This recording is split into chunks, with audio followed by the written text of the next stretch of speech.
ہے، ماں باپ کا ذکر قرآن کے اندر موجود ہے، ماں باپ کا ذکر قرآن کے اندر موجود ہے، ماں کا موت کا ذکر قرآن کے اندر موجود ہے، ہر چیز کا بیان قرآن کے اندر موجود ہے۔ میں قرآن کی بارگاہ میں پہنچا، میں نے کہا اے قرآن، ارے تیری عظمت پہ میرے ماں باپ قربان چلے جائیں، تیری شان پہ میں قربان چلا جاؤں، لیکن اے قرآن ذرا یہ تو بتا دے، آج ہندو دعویٰ کرتا ہے ہمارا دین سچا ہے، عیسائی دعویٰ کرتا ہے ہمارا دین سچا ہے، مسلمان دعویٰ کرتا ہے ہمارا دین سچا ہے، یہ ممتاز بھائی کہتے ہیں ہمارا دین سچا ہے۔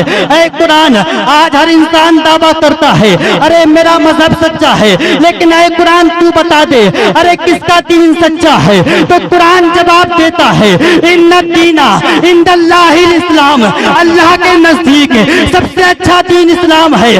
ارے تو کان کھول کے سن لو، جو اسلام کو مٹانا چاہتے ہیں ان کو یہ پیغام پہنچا دو، ارے اسلام تھا، اسلام ہے، اسلام رہے گا، اور قرآن تھا، قرآن ہے، قرآن رہے گا۔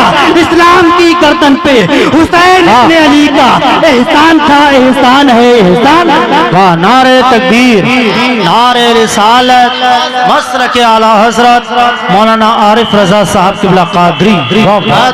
اسلام تھا، اسلام ہے، اسلام رہے گا، قرآن تھا، قرآن ہے، قرآن رہے گا۔ اسلام کی گردن پہ حسین ابن علی کا احسان تھا، احسان ہے، احسان رہے گا۔ ارے کبھی آپ نے غور کیا ہے، ابھی کچھ وقت پہلے ایک دو پیروں کا خنزیر کھڑا ہوا تھا ممتاز بھائی، ارے جس نے یہ دعویٰ کیا تھا ارے قرآن کریم کی 26 آیتیں یہ آتنکوادی کا درس دیتی ہیں، لیکن میں اس کو پیغام دینا چاہتا ہوں، ان ایسے جاہلوں کو پیغام دینا چاہتا ہوں۔ ارے جب اہل عرب نے قرآن کے اندر تبدیلی کرنا چاہی لیکن قرآن کو نہیں بدل پائے، قرآن کو نہیں مٹا سکے، ارے اتنے بڑے کافر مان گئے کہ قرآن کے اندر رد و بدل نہیں ہو سکتا، لیکن دو پیروں کا خنزیر نہیں مانا۔ ارے جو وسیم نام کا کھڑا ہوا تھا جس نے یہ کہا تھا کہ قرآن کی 26 آیتیں یہ آتنکوادی کا درس دیتی ہے، اے دنیا والو ارے ان کو کان کھول کے سمجھا دو اور پیغام دے دو۔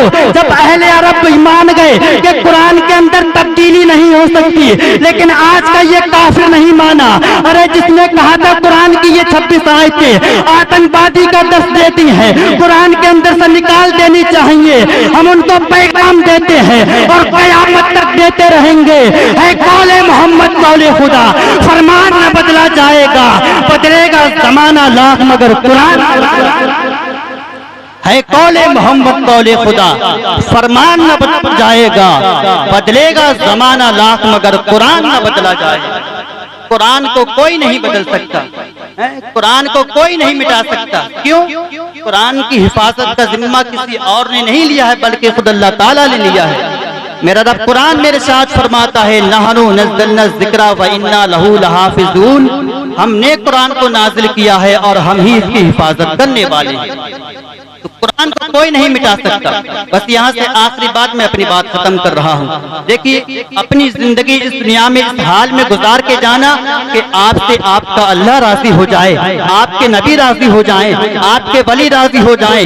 جب آپ کا اس دنیا سے جانا ہو تو اس حال میں جانا، جنازہ اٹھایا جائے تو کوئی محلے کا شخص یہ نہ کہے ایک بے نمازی کا جنازہ جا رہا ہے، ایک جوا کھیلنے والے کا جنازہ جا رہا ہے، ایک بدکار کا جنازہ جا رہا ہے، ایک زانی کا جنازہ جا رہا ہے، ارے جو دنیا میں ظلم و ستم کرتا تھا اس کا جنازہ جا رہا ہے۔ ارے بلکہ ہونا تو یہ چاہیے جب کسی کا اس دنیا سے انتقال ہو جائے اور جب دنیا سے وہ چلا جائے تو محلے کے لوگ اس کے پاس میں آئے تو یہی کہتے ایک نماز پڑھنے والے کا جنازہ جا رہا ہے، ایک روزہ رکھنے والے کا جنازہ جا رہا ہے۔ ورنہ میں آپ کو بتاتا ہوں بے نمازی کا حال کیا ہوگا۔ ارے بے نمازی کا حال تو ایسا ہے، حضرت عمر فاروق اعظم کا دور تھا، آپ کے دور خلافت میں آپ کے زمانے میں ایک بڑھیا آپ کے پاس میں آتی ہے اور کہتی ہے اے عمر میرا تیل زمین پہ گر گیا ہے، ارے میرا تیل مجھ کو واپس کر دو۔ آپ نے اپنے غلام سے فرمایا اس کو بیت المال میں سے اس کا تیل واپس کر دو، اتنا کہنا تھا تو آپ تو بڑھیا کہنے لگی اے عمر آپ تو بادشاہ ہیں،